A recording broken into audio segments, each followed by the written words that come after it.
नमस्कार साथियों, cricket live news में आप लोगों का स्वागत है। काफ़ी दिनों बाद आज मैं आप लोगों के सामने ऑनलाइन पेश हुआ हूँ। कोरोना तो चला गया, लगभग चला गया। एक गाड़ी कोरोना की गई और दूसरी गाड़ी आने का इंतज़ार हो रहा है। जैसा कि आप सभी लोग सुन रहे होंगे न्यूज़ चैनल में और पेपर्स में देख रहे होंगे, डेल्टा प्लस वेरिएंट की एंट्री हो गई है।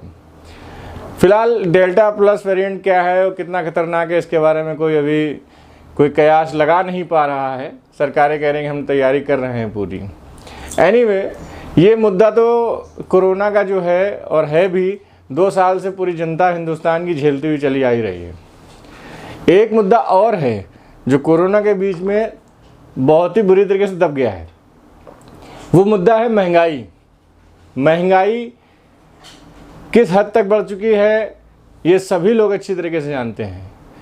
चाहे आप सब्जी लीजिए, चाहे आप पानी लीजिए, चाहे आप कुछ भी लीजिए, सारी दरें डिपेंड करती हैं तेल पे। डीजल की बढ़ती हुई दरें, पेट्रोल की बढ़ती हुई दरें साफ कर देती हैं कि महंगाई रुकने वाली नहीं है। डीजल का दाम अगर बढ़ता है तो सारे प्रोडक्ट्स का दाम बढ़ जाता है, क्योंकि ट्रांसपोर्टेशन जुड़ा होता है उससे। अब ट्रांसपोर्टेशन जुड़े होने की वजह से अगर डीजल का दाम बढ़ता है तो हर चीज़ का दाम बढ़ जाता है। गत 3 महीनों में डीजल ने एवरेज 10 रुपये का इजाफा किया है पूरे भारत देश में। चाहे वो कलकत्ता का रेट हो, चाहे वो मुंबई का रेट हो, चाहे वो चेन्नई का हो, चाहे वो दिल्ली का हो।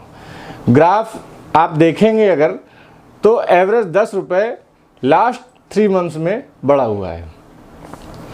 इस पर कोई सरकार, कोई भी राज्य सरकार, कोई भी केंद्र सरकार जवाब नहीं दे रही है, ना ध्यान दे रही है। हालांकि विपक्ष भी शांत है, वो भी नहीं बोल रहा है। क्या कारण हो सकता है कि कोई भी नहीं बोल रहा है, ये एक सोचने का विषय है। मैं अपने चैनल के माध्यम से ये कहना चाहूँगा और एक अपना विचार व्यक्त करना चाहूँगा कि लोग कहते हैं, लोग क्या कहते हैं, नेता लोग कहते हैं, सरकार कहती हैं कि भाई फॉरेन से जो रेट आ रहे हैं, बाहर से रेट, इंटरनेशनल जो अंतर्राष्ट्रीय बाजार का रेट बढ़ रहा है, इसीलिए रेट तेलों का बढ़ रहा है, इसमें हम कुछ नहीं कर सकते, सरकार कुछ नहीं कर सकती। मंत्री जी तो बोल देते हैं कि सरकार कुछ नहीं कर सकती, अंतर्राष्ट्रीय बाजार के रेट बढ़ रहे हैं। मगर क्या मंत्री जी ये बता सकते हैं कि जो केंद्र सरकार अपना टैक्स लेती है डीजल और पेट्रोल पे, और जो राज्य सरकारें टैक्स लेती हैं, वो कितना होता है? क्या आप उसमें राहत नहीं दे सकते हैं जनता को?